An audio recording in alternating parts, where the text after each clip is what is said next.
안녕하세요. 오종혁 국어선생님입니다. 자, 오늘은 현대소설 문순태의 말하는 징소리에 대해서 공부를 하겠습니다. 1978년 창작과 비평에 발표된 작품이고요. 내용을 보시면 주제는 이제 징소리, 징소리가 중요하죠. 제목에서 말한다라는 의미, 바로 이런 상징적인 의미를 파악하시는 게 가장 중요합니다. 그래서 징소리를 통해서 뭘 말하느냐, 공양상실의 아픔, 그것을 극복하려는 그러한 모습이 담겨 있고요. 배경은 70년대 전라남도 그 장성 호수입니다. 그래서 수몰 마을 배경으로 돼 있고요. 광주시도 나옵니다. 성격은 사회 고발적이면서 현실 비판적인 성격이 강하고요. 의인은 70년대부터 이 본격화된 농촌 붕괴라든가 도시 빈민 문제를 정면으로 다룬 사회 소설에 해당되겠습니다. 그래서 우리 전통적 정서인 한이 이 당시 사회에서 어떤 모습으로 변형돼서 나타났는지를 진지하게 작가가 모색한 작품이고요. 단편 소설이자 이제 연작 소설입니다. 연작. 그래서 시점은 3인칭 전적 작가 시점이고요. 자, 설상 특징에 가시면 이제 문순태라는 작가가 쓴 징소리라는 소설 연작 중에 하나입니다. 그래서 고향 상실의 아픔이라든가 실향민들의 한을 다뤘고요. 이 당시 그 장성댐의 축조로 인해서 수몰민들이 생기고 실향민들이 생길 거 아니에요. 그래서 고향 상실의 아픔을 그려낸 이 작품이 바로 징소리인데요. 이 징소리를 시작으로 해서 약 2년에 걸쳐서 뭐 저녁의 징소리라든가 말하는 징소리라든가 무서운 징소리라든가 마지막 징소리 등으로 이어지면서 연작을 발표한 겁니다. 자, 그다음에 댐 건설로 인해서 고향 상실이 직접적인 원인이지만 댐이 그런 물질적 가치에 의해서 전통적 질서가 이제 파괴되는 이러한 이 폭력적인 근대화의 일면을 잘 제시한 그런 작품입니다. 그래서 여기 나오는 주인공 칠복이가 나오는데 이 칠복이의 이 징은 이 고향 사람들의 있던 한과 아픔이 잘 묻어져 있습니다. 그래서 그들의 삶을 잘 위로해주는 그런 역할을 한다는 거 참고하시고요.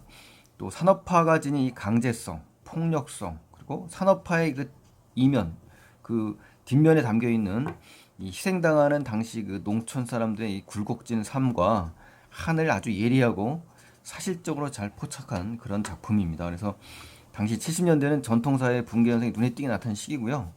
공동체가 무너져 내리고 있었습니다. 그래서 선량하지만 무지한 이런 민중들이 어떻게 희생되는지의 과정에 주목을 한 작품이고요. 산업화 근대화가 지닌 강제성, 폭력성을 고발하는 작품이다라는 거 꼭 기억하세요. 또 인물의 행동을 묘사하고 또 심리를 간접 제시합니다. 그래서 표현은 주로 서술에 의하지만 인물 묘사는 주로 간접적인 방법이 쓰였다는 거 꼭 아시기 바랍니다. 자, 그럼 이제 내용을 한번 보실까요? 내용. 자, 앞부분 줄거리를 보겠습니다. 그 칠복이가 이제 주인공입니다. 칠복이. 그리고 방울제 사람들. 그래서 방울제라는 이 농촌 마을이에요. 그래서 수몰 지구에 해당되고요. 공간적 배경이 되는 겁니다. 댐 건설로 사라지겠다. 댐 건설이라는 이런 사건이 터집니다. 이게 장성댐입니다. 그래서 근대화 산업화를 상징하는 그러한 그 문명이라고 볼 수가 있고요. 그래서 결국 마을이 사라지게 되는 그 고향을 떠나서 뿔뿔이 흩어지는 그런 실향민의 모습을 우리가 알 수가 있는 거죠. 그러니까 수몰로 인해서 고향을 완전히 잃어버린 겁니다. 그리고 딸 금순이, 즉 누구의 딸? 칠복이의 딸 금순이와 함께 도시로 온 칠복은 이 장성댐 건설로 농토를 상실했잖아요. 그래서 이제 도시로 온 겁니다. 이 도시는 광주이고요. 그것도 이제 광주 산꼭을짜기 산꼭대기에 위치한 그 달동네에 사는 겁니다. 월세방으로. 이 도망간 아내, 이제 아내도 도망을 갑니다. 식당 일을 하다가 자, 그래서 칠보증권 옥상에 이제 올라갑니다. 이제 칠복이가요. 그래서 징을 치는데 징을 칩니다. 징소리에 이제 향수를 느낀 사장이 나옵니다. 이 사장이 눈에 띄어가지고 그 회사 경비원으로 이제 취직을 하게 됩니다. 그래서 매일 옥상에 올라가서 점심 시간을 알리는 징을 치는데 그러던 어느 날 이제 칠복이는 어떤 딸과 함께 옥상에 오르며 방울제, 그렇죠? 이 산업화로 인해 해체된 농촌 마을이지 않습니까? 고향 마을의 마지막 장승제라는 건 이제 장군제라고도 하고요. 이 마을 수호신에게 지내는 동신제입니다. 이제 마을 굿이 되는 거죠. 그걸 떠올립니다. 그래서 요 장면이 이제 과거 회상이 되는 거죠. 그러니까 이제 다음 장면은 과거의 모습을 지금 떠올리게 하는 그런 장면들이 나온다는 얘기입니다. 자, 정든 땅 방울제를 떠나는 이민. 자, 동네 사람들이에요. 산지사방이라는 것은 사방으로 막 흩어진다는 얘기입니다. 그래서 천지신명께서는 전과 다름없이 이들을 보살펴 주시옵시고 이 장승제에 지금 해당되는 그런 부분을 묘사한 겁니다. 이날 충무는 다른 때보다 길다. 그렇죠? 애절하다. 애처롭고 슬퍼서 제사에 참여한 이 마을 사람들이 눈시울을 적셨다. 그러니까 수몰민들의 애환과 슬픔이 담겨 있겠죠. 마지막 떠나는 장면에 이제 장승제를 여는 거니까요. 충문이 끝나자 여기저기 팽팽 코를 푸는 소리가 들렸다. 슬픈 모습이에요. 칠복이도 콧대가 시큰시큰해지는 바람에 손으로 콧마를 잡고 서로 차례 코를 풀었다. 자, 이 장면은 그러니까 정든 고향을 떠나게 된 이 칠복이라든가 이 마을 사람들, 그렇죠? 슬픈 심정들을 잘 제시한 거고요. 이 마지막 제사의 춤을 읽은 뒤에 마을 사람들이 시큰해지고 팽팽 코를 모습을 묘사하면서 이 당시의 이 인물들, 그렇죠? 이 칠복이를 비롯해서 방울제 마을 사람들의 슬픈 모습을 잘 드러낸 겁니다. 자, 제주의 호명에 따라 제주라는 건 이제 제사의 주장이 되는 상제입니다. 그래서 이 사람이 이름을 부름에 따라 호주 각 집안의 주인이 되겠죠. 이 주인들이 제단 앞에 나와서 팔절지 창호지를 불사르며 각기 가정의 만복, 온갖 복들을 기원하는 소지라는 건요. 신령 앞에서 이제 부정을 없애달라고 소원을 비는 뜻으로 얇은 종이를 불살라서 공중으로 이렇게 띄어 올리는 겁니다. 그래서 여지껏 집 뒤에 숨어 있었던 남녀노소 할 것 없이 방울제 모든 사람들이 나와서 우르르 나와서 제사 음식을 나눠 먹었다. 나눠 먹은 걸 음복이라고 하죠. 다른 때 같으면 귀 발기술. 자, 귀 발기술은요. 음력 정월 대보름날 아침에 찬술을 마시면 귀가 밝아지면서 기병이 생기지 않는다고 합니다. 그리고 좋은 소식을 듣는다는 그런 내력이 있는 그러한 그 전통입니다. 근데 이것도 한 잔씩밖에 안 먹는다. 그렇죠? 그리고 집으로 귀가를 하고 이날 밤만은 오래오래 취하도록 술잔을 돌렸다고 합니다. 희번하게 이제 날이 동이 터서 조금 환하게 터올 때까지 농악을 울렸다. 자, 그러니까 떠나기 직전에 그 밤을 묘사를 한 겁니다.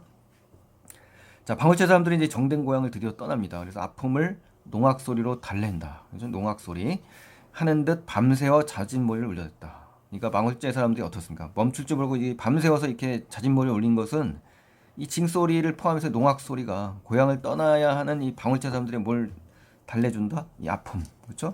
이 아픈 마음을 위로해주는 그러한 역할을 하는 겁니다. 그래서 징은 민중의 한을 풀어주는 그 매개체라고 꼭 기억을 하시면 좋겠네요.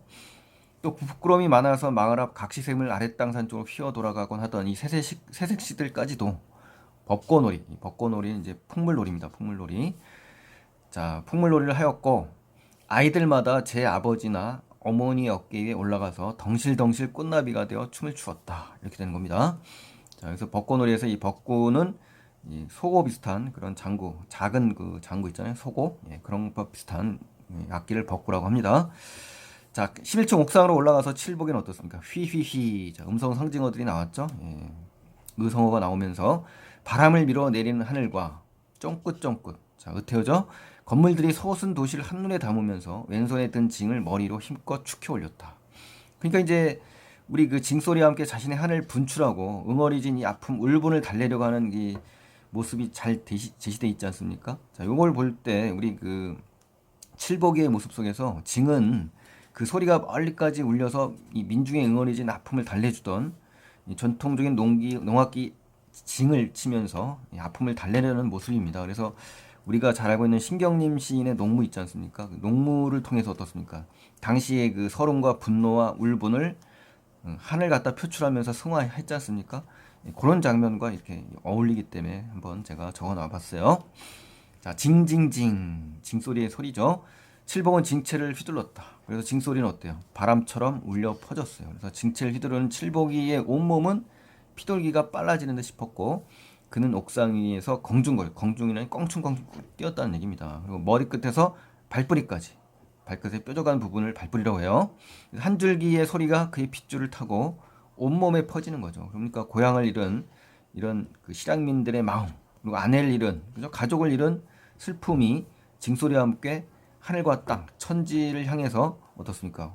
절규를 하는 겁니다. 절규. 아셨죠? 그러니까 이 징소리의 의미는 결국은 이 화자의 여기서 나오는 주인공이 되겠죠. 이 주인공의 어떤 이 심리를 어떻습니까? 해소하는, 그렇죠? 해소하는 매개체가 될 수가 있겠네요. 그렇죠? 그는 방울제 댐을 막으려고 불도저를 들이던 빨간 모자를 삐딱하게 눌러쓴 측량기사. 그렇죠. 이제 그 댐을 만들려는 사람들이죠. 그리고 물에 잠긴 마을에 낚싯줄을 들이운 낚시꾼들. 그리고 아내를 낚아채간 식당 주방장의 머리통을 깨부수듯 신들린 사람처럼 징체를 휘둘렀다. 그러니까 이제 여기 나오는 측량기사니 낚시꾼들 또 식당 주방장들은 어떻습니까? 칠복에게 상실감을 안겨준 사람들입니다. 그에 대한 반감, 반항심, 반발심을 지금 제시한 거고요. 당시 장성댐이 건설되면서 농토를 잃어버렸잖아요. 또 아내마저 이제 바람이 나서 달아난 겁니다. 어린 딸을 업고 이 무일푼으로 호숫가로 돌아온 일에 징을 울려서 낚시꾼들도 방해하다가 매를 맞고 하는 칠복의 모습이 뒤에 나옵니다. 그래서 결국은 이 칠복이의 이러한 이 상실감을 준 대상들에 대해서 원망에 그 징을 치는 장면입니다. 그가 징치를 휘두르는 순간에 어떻습니까? 뿔뿔이 흩어진 이런 고향 사람들 얼굴이 하나씩 되살아나는 겁니다. 그래서 그와 함께 껑충거리는 그 모습이 보였다는 거죠. 상세잡이 장말째라든가 까강깡 꽹가리를 치며 고개를 까딱거렸고 이런 모습이 이제 환상적으로 보이는 거죠. 김칠덕이는 이제 덩덕궁 어깨를 내두르며 노루처럼 뛰었다. 대포수, 대포수라는 건 이 농악에서 나무총을 들고 이제 배낭이라든가 꽁터를 쥐고 나오는 사람입니다. 그래서 채팔마니가 이제 그런 역할을 했었나 봐요. 그죠? 깔쭉한 얼굴도 보였고 소고잡이의 여러 친구들도 신이 나서 껑충거렸다. 그러니까 이제 이거 뭡니까? 평상시 이제 그 농악을 치던 그런 당시의 일상적인 모습들을 이제 그리워하면서 고향 사람들을 떠올리는 이 칠복의 모습을 알 수가 있는 겁니다. 그래서 이 등장인물들을 본 환영을 묘사한 거고요. 칠복이 징을 치면서 고향을 떠나며 함께 제사를 올렸던 고향 사람들의 얼굴을 떠올린 장면들이 되는 것이고요. 칠복의 머릿속에 그려지고 있는 장면을 지금 묘사한 겁니다. 자, 그 다음에 이제 3페이지에 보시면 휘머리 자진머리 가락을 넘어가면서 매기굿은 정점을 이루었고 300평 남짓한 이 옥상이 손바닥처럼 좁아졌다. 그리고 금순이도 칠복의 딸이에요. 신이 나서 꽃나비처럼 두 팔을 쫙 벌리고 나긋나긋 가볍게 흔들리는 모양입니다. 춤을 추었다. 건물 안에 구경꾼들이 옥상으로 올라가자 그들 부녀는 더욱 신바람이 났다. 자, 신명이 나는 이유는요. 현장의 실제 장면을 서술자가 지금 묘사하는 장면이고요. 건물 옥상에서 단일한 사건을 지금 서술하는 장면입니다. 한 장소에서 벌어졌다는 얘기죠. 그러니까 더욱 신바람이 나는 이유는 왜 그래요? 칠복이 징을 치며 신이 난 상황에서 이제 구경꾼들이 막 옥상에 올라왔더니 이제 신명이 신바람이 훨씬 더 낫다는 얘기입니다. 칠보증권 건물 안의 모든 사람들은 점심시간을 알리는 징소리를 듣고 저마다 잠시나마 잃어버린 고향 하늘을 떠올리며 숙연해졌다. 엄숙해지기까지 했다는 겁니다. 그러니까 칠복이의 징소리는 어떻다는 거예요? 고향에 대한 향수를 불러일으켰던 겁니다. 고향에 안 가본 지가 참 오래됐어. 자, 이런 걸 볼 때 당시에 실향민들이 많다라는 걸 우리가 알 수가 있는 거죠. 나는 한 10년쯤 됐구만. 다음 추석 땐 재백사라는 것은 100가지 일들을 모두 제하고, 그러니까 한 가지 일을 전력하기 위해서 다른 일은 다 제쳐놓는다. 만사 다 제쳐놓고 고향에 다녀와야 되겠다. 뭐 이런 얘기를 한 거예요. 우리 집 애새끼들이 아빠 고향이 어디냐고 물을 정도로, 그죠? 고향을 모른다는 얘기죠. 이러다간 고향은 꿈에도 안 나타나겠어 라고 하면서 고향에 대한 그리움을 제시한 겁니다. 저놈의 징소리가 괜히 심란하게 만드는구만. 그들은 고개를 쩍뻗음이 조금 뒤로 기운 듯하게 고개를 저어서 뒤로 꺾어 편한 자세로 의자에 앉아서 닫힌 창문에 펼쳐진 손바닥만한 하늘을 목마르게 쳐다보면서 한마디씩 뱉어냈다. 자, 중략입니다. 중략 이후에 어떤 내용이 나오는지 한번 보시죠. 언제나 벽에 걸려있던 징이 보이지 않았다. 온 방안을 발칵 뒤집어 왔으나 없었다. 그러니까 이제 이 칠복의 징이 지금 사라진 겁니다. 그래서 건물을 샅샅이 지지겠죠. 수채구멍 뭐 하면서 쭉 구석구석 돌아다니며 다 수석거렸다. 쑤셔봤지만 징은 보이지 않았다. 그 때문에 사흘째나 징을 치지 못한 겁니다. 그래서 징소리가 그치자 사원들은 어때요? 칠복이를 소 닭 보듯이. 자, 소 닭 본다는 말은요, 무관심하다는 얘기입니다. 무관심하다. 그래서 칠복의 징소리로 인해서 잠시 이제 고향을 떨렸을 뿐이지 애초에 칠복에게는 무관심했던 겁니다. 그는 심장도 피도 없는 진짜 허수아비가 되어버린 듯 싶었다. 무용지물이 됐다는 얘기예요. 시민들도 그들이 고향을 잃어버린 것처럼 그렇게 쉽게 칠복의 징소리를 잊어버렸다. 그렇죠? 쉽게 징소리도 묻히게 된 거죠. 그래서 이제 더군다나 이제 엎친 데 덮친 격으로 설상가상으로 이 칠보증권의 거래 고가가 또 떨어졌어요. 그러다 보니까 이 박철 사장이라는 사람이 뒷덜미가 더욱 무지근하게 당겨서 걸핏하면 이제 신경질을 부린 겁니다. 그래서 칠복은 사흘 동안 계속 징을 찾아 건물을 이제 헤집어고 다니고 미친 사람처럼 어떻습니까? 사장실까지 쳐들어가서 때를 쓰니까 그쵸? 이 징이 없는 자네는 동물원 원숭이만 또 못하다 하면서 무용지물이다라는 비난을 받습니다. 그래서 칠복을 고용한 이유가 이제 징소리와 관련된 거죠. 이제 사장이 징소리를 듣기 위해서 그런 거고 또 징을 잃어버린 칠복이는 이제 무용지물이 됐다라는 걸 알려주는 겁니다. 그래서 하지만 이제 사장은 그래도 동정심을 발휘한 겁니다. 불쌍해서 특별히 봐준다는 거면서 청소부로 이제 일자리를 부서를 옮겨준 거죠. 그 대신 건리패라는 건 여러분 보셨나 모르겠어요. 식당 같은 데 보면 돈 거들어 다니는 이 사당패 모양의 그 굿하는 사람들 보셨죠? 예, 동네에 경비를 마련하게 집집마다 다니면서 풍악을 올려주는 그 풍물패 있지 않습니까? 예, 그런 그 풍물패가 있는 그 옷과 고가를 벗어버리라고 이제 사장이 제시를 한 겁니다. 이렇게 조건으로. 처음에 박철 사장은 그까지 잃어버린 징은 상관치 말고 시장에서 그냥 사줄 테니까 그걸로 치라고 했으나 칠복에는 펄쩍 뛴 겁니다. 왜 그러냐면 이 여기서 나오는 칠복의 그 징의 의미는 사장이 말한 징의 의미와는 다른 겁니다. 칠복과 박철 사장이 서로 이제 다르게 생각합니다. 이 생각의 대비가 나온 거죠. 예, 그는 방울제에서 가지고 나온 징이 아니면 칠 수 없다고 했다. 장에서 파는 징은 아무 소리도 낼 수 없다라고 이야기하네요. 아무 말도 할 수 없고 아무 소리도 낼 수 없다. 자, 여기에 근거가 나왔죠. 내가 여태껏 친 징 소리는 그게 쇳소리가 아니고 사람 소리다라고 이제 이런 말을 하네요. 그러니까 단순한 그런 물건이 아니라 이 어떤 그 사람의 한과 울분이 담겨 있다는 거네요. 그리고 몇백 년 방울제에 살아왔던 방울제 사람들의 그 소리다. 그러니까 이 전통이 묻어나 있는 그런 소리이기 때문에 다른 쇳소리하고는 다르다는 얘기를 하는 겁니다. 그래서 칠복은 징까지 어떻습니까? 징소리 속에는 고향을 잃은 이 사람들의 방울제 사람들의 아픔과 한이 담겨 있다고 굳게 믿고 있고요. 그래서 칠복은 잃어버린 자신의 징에 특별히 이렇게 집착하는 겁니다. 어떤 면에서요? 고향을 잃은 방울제 사람들의 아픔과 한이 그대로 묻어 있는 그 징이기 때문에 그렇다는 얘기입니다. 그래서 장에서 파는 징은 새소리가 납니다 이렇게 하고 박 사장이 알아들을 수 없는 말을 했다. 그렇죠. 박 사장 입장에서는 전혀 이해할 수 없겠죠. 예. 그래서 우리가 제목 말하는 징소리라는 의미는 바로 여기에 있는 이 대사 속에서 우리가 알 수가 있겠네요. 그렇죠? 예. 자, 이제 내용은 끝났고요. 이제 마지막 정리하면서 마치겠습니다. 그래서 징소리의 상징성에 대해서 정리하면 이 고향 상실과 고달픈 현실에서 오는 한과 비애가 담겨 있는 거고요. 거대한 댐 건설로 인해서 실향민들이 겪는 고향 상실의 아픔, 그리고 다시 고향을 찾으려는 이 몸부림이 담겨 있습니다. 그래서 그 아픔과 몸부림의 절규가 어떻습니까? 징소리의 격렬한 음향으로 표상이 되는 것이죠. 자, 그리고 이제 인물이 이제 나오는데요. 이 칠복이란 인물, 그리고 순덕이, 이 칠복의 그 부인입니다. 그리고 봉고, 칠복의 친구라는 거거든요. 그래서 이 칠복에 대해서만 잠시 살펴보겠습니다. 칠복이는 외가에서 이제 머슴처럼 살다가 순덕이와 이제 결혼합니다. 그래서 자갈론을 붙이며 살다가 장성댐이 건설되니까 마을이 수몰되겠죠. 그래서 보상도 못 받고 광주 시내로 밀려 들어와가지고 낯선 도시에 적응치 못하고 아내에게마저 버림받는 그런 그 불행한 인물입니다. 그래서 칠복이라는 이 인물은 농촌 빈민을 그대로 대표하는 인물이고요. 이 사람의 삶을 통해서 고난의 길을 걸어야 했던 당시 우리 농민의 전통적인 정서인 한을 구체화한 인물입니다. 그리고 주인공 이름이 이제 칠복이라는 것은요, 작가가 그 인생의 정반대, 그죠? 반대적인 그 이름을 지은 겁니다. 그는 자신의 처지를 극복하려고 했지만 그에게는 7개커녕 하나의 복도 있지 않는 반어적인 이름이라고 볼 수가 있네요. 자, 순덕이도 마찬가지고요. 봉구는 한번 읽어보시면 될 것 같고요. 자, 마지막으로 이제 방울제와 광주라는 이 공간, 이분법적 공간 배치가 하는 의미에 대해서만 정리하고 마치겠습니다. 방울제는 이제 칠복이 끊임없이 돌아가고자 하는 공간이지 않습니까? 즉 공동체적 질서가 그대로 있는 공간이라고 한다면 이 광주는 어때요? 도회지를 꿈꾸는 욕망의 공간이라고 할 수 있습니다. 따라서 방울제에서 광주로 공간이 바뀌는 것은요, 공동체 질서에서 산업화된 질서로 이동된 공간이다. 이렇게 기억을 하시면 좋겠고요.